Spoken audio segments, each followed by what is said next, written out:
मेरा नाम ताहिर महमूद सिंधु है और आजकल फैक्ट्री में एज ए सुपरवाइज़र की जॉब कर रहा हूँ और मेरा ताल्लुक़ डिस्ट्रिक्ट ननकाना साहिब शोकताबाद कॉलोनी से है। मैं पैदाशी कादियानी था और सबसे पहले मेरे दादा अब्बू ने कादियानियत इख्तियार की। मेरे दादा अब्बू मुकामी कादियानी जमात के सदर रहे, ताहयात सदर रहे। उनके वफात के बाद फिर मेरे वालिद साहब को वो सदर का ओहदा मिल जाता है।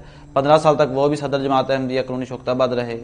हमारे गाँव में चूँकि बहुत से कादियानियों के घर थे, इसलिए मेरे वालिद साहब ने अपनी निगरानी में कादियानियों की इबादतगाह भी तैयार करवाई थी। हमारा इस्लाम कबूल करने का सबब ये बना कि एक कादियानी घर था इधर, तो उन्होंने कलमा तैयबा लिख के वो गंदी नाली के ऊपर उसकी स्लैब बना के रखी हुई थी, बजरी और रेत सीमेंट वगैरह की ना।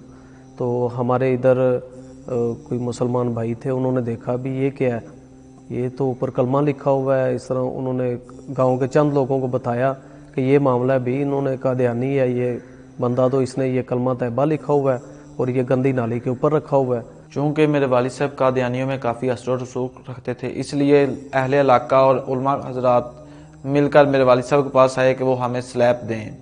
वालिद साहब ने उसके बाद उस कादियानी शख्स को बुलाया जिसके घर के बाहर वो स्लैब पड़ी थी। उसने कहा कि वो स्लैब मैंने दरियाबुर्द कर दी है।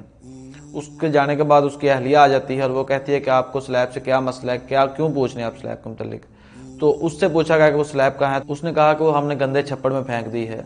उसके बाद वालिद साहब मकामी कादियानी सदर के पास गए, वो ना मिला। उसके बड़े भाई से मुलाकात हुई, उससे पूछा गया कि वो स्लैब कहाँ है।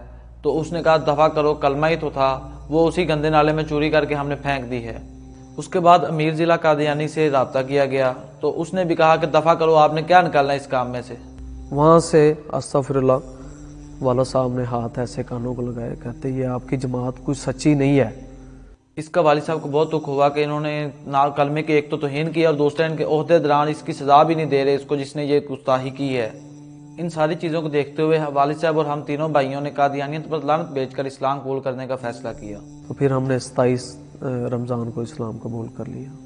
जब मैं मुसलमान हुआ तो मुझे कादियानियों की तरफ से लालच दिए गए कि आप जमात अहमदिया में आ जाओ, आपको आपके बीवी बच्चे भी मिलेंगे और एक कनाल का मैं आपको घर भी देता हूँ। मैंने उसकी ऑफ़र को कबूल नहीं किया।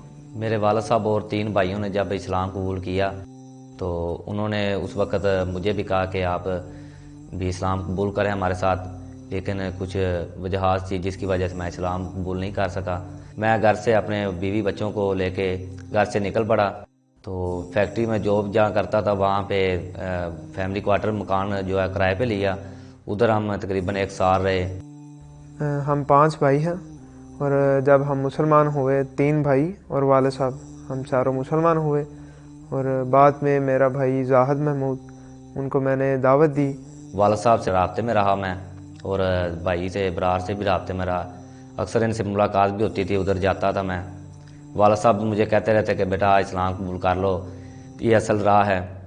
तो मैं उनको उस वक़्त कह देता कि नहीं अबू जी अभी नहीं, भाई मुझसे इसे बात ना किया करें, लेकिन फिर भी वो मुझे कहते रहे। इस्लाम कबूल करने के बाद मैंने कादियानियत को थोड़ा स्टडी किया और उसके बाद अपने भाई जाहिद महमूद पर मेहनत की, कादियानियों के कुफ्रिया अकायद से आगाह किया। जैसा कि मिर्ज़ा अपनी किताब में लिखता है कि नाउज़ बिल्लाह मैं मोहम्मद हूँ, तो कैसे कोई आप सल्लल्लाहु अलैहि वसल्लम की मुकाबले पर कोई आ सकता है। तो उसके बाद फिर इब्रार भाई से मुझे मसलन इस तरह मौजू पे बातें होती रही। इब्रार भाई कहता रहा कि इस्लाम कबूल करो, ये देखो किताबें वगैरह। इन्होंने मुझे किताबों का काफ़ी जिक्र किया, तो दिखाई भी काफ़ी।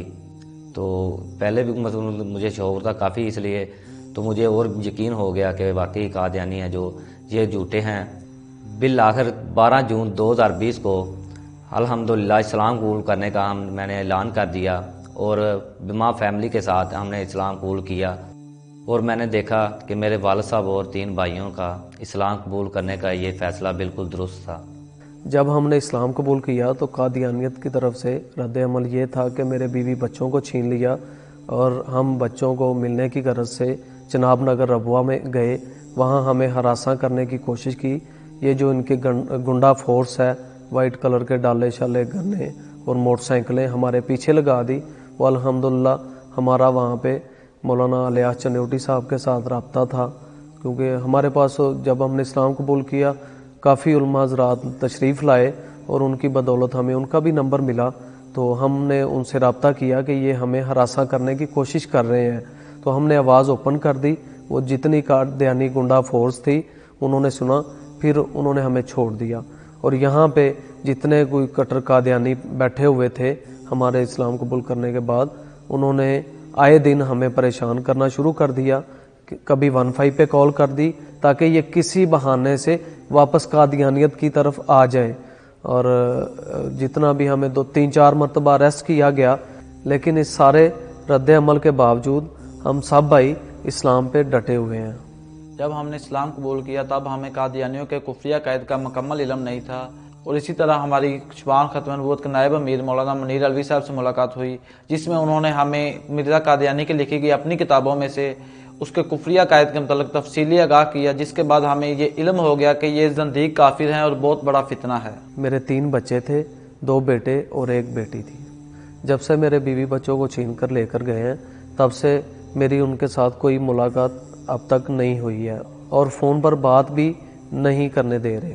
نمبر میرا بلاک کر دیتے ہیں، اور جب بھی کال کی ہے، کبھی اگر اوپن ہوا بھی ہے تو دیکھتے ہیں کال آ رہی ہے، اس کے بعد پھر بلاک کر دیتے ہیں نمبر.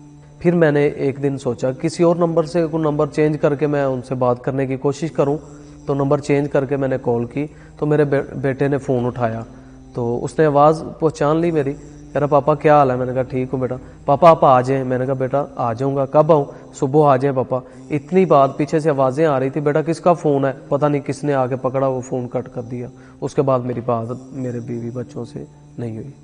چونکہ میں ایک اسٹوڈنٹ ہوں اور میں پہلے قادیانی تھا، اور اس لیے میں اپنے مسلمان اسٹوڈنٹس کو پیغام دینا چاہوں گا کہ وہ فتنہ قادیانیت سے بچ کر رہیں اور عقیدہ ختم نبوت پر اپنا کامل ایمان اور یقین رکھیں. شبان ختم نبوت نے 9 مسلمین کے انٹرویوز کا یہ جو سلسلہ شروع کیا ہے، یہ بہت اچھا سلسلہ ہے اور اس کا بہت فائدہ ہے، اور ہم یہ چاہیں گے کہ یہ سلسلہ آئندہ بھی جاری رہے. اب ہماری زندگی کا مقصد ہے کہ جو لوگ کفر کے اندھیروں میں بھٹک رہے ہیں انہیں بھی اندھیروں سے نکال کر اسلام کی روشنی کی طرف لے کر آئیں.